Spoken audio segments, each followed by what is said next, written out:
Hi అండి, అందరికీ నమస్కారం అండి. అందరూ ఎలా ఉన్నారండి? బాగున్నారా? ఈరోజైతే కోడిగుడ్లు ములక్కాడ పులుసు అయితే చేస్తున్నాను. చాలా టేస్టీగా ఉంటుంది, మీరు కూడా ట్రై చేయండి. అలాగే ఈ వీడియో నచ్చితే కనుక ప్లీజ్ సబ్స్క్రైబ్ చేయండి, సపోర్ట్ చేయండి.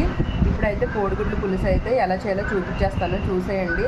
అలాగే టమాటాలు ఉల్లిపాయలు కట్ చేసుకోవాలి. కొంచెం టమాటాలు కాకుండా ఉల్లిపాయలు ఎక్కువ వేసుకుంటే కోడిగుడ్లు పులుసులోకి చాలా బాగుంటుంది. ఇప్పుడైతే ఉల్లిపాయలు కట్ చేసుకుంటాను. కోడిగుడ్లు ములక్కాడ పులుసుకి అయితే ఇప్పుడైతే టమాటాలు అలాగే ఉల్లిగడ్డలు పచ్చిమిర్చి కట్ చేసుకొని పెట్టుకుంటున్నానండి.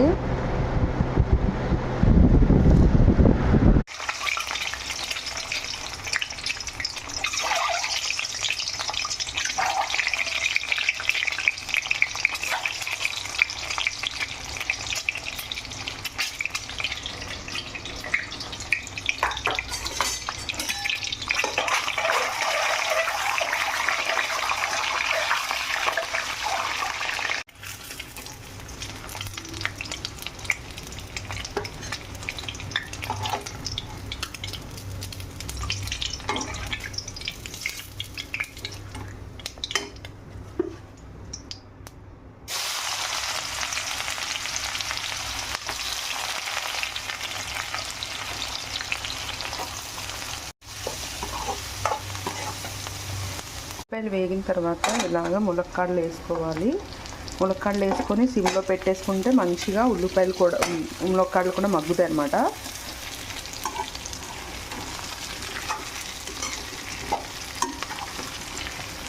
ములక్కాడలు వేగినాయి కదండి, ఉల్లిపాయలు ములక్కాడలు వేగిపోయినాయి. ఇప్పుడైతే టమాటా వేసేసుకుంటున్నాను. ఎగ్స్ అయితే వేయించుకున్నాను. ఇవైతే సిమ్లో పెట్టుకొని మూత పెట్టేసుకోవాలి, లేదంటే టమాటా మగ్గదు. మూత పెట్టేసుకుంటేనే టమాటా మగ్గుతుంది అన్నమాట.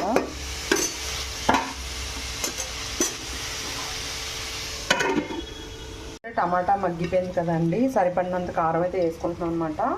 ఇది కొత్త కారం కాబట్టి కొంచెం తక్కువనే వేసుకోవాలి. 1 స్పూన్నర వేసాను, అంటే కర్రీ పులుసులా చేస్తాను కాబట్టి.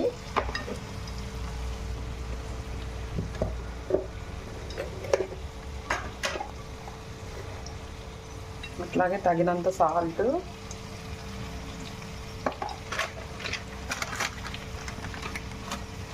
కొంచెం చికెన్ మసాలా.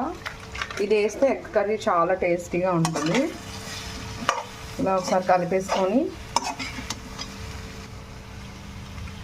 చింతపండు పులుపు తీసుకున్నాం కదండి, అది వేసేసుకోవాలి. వాటర్ కూడా పోసుకుంటున్నాము. ఒకసారి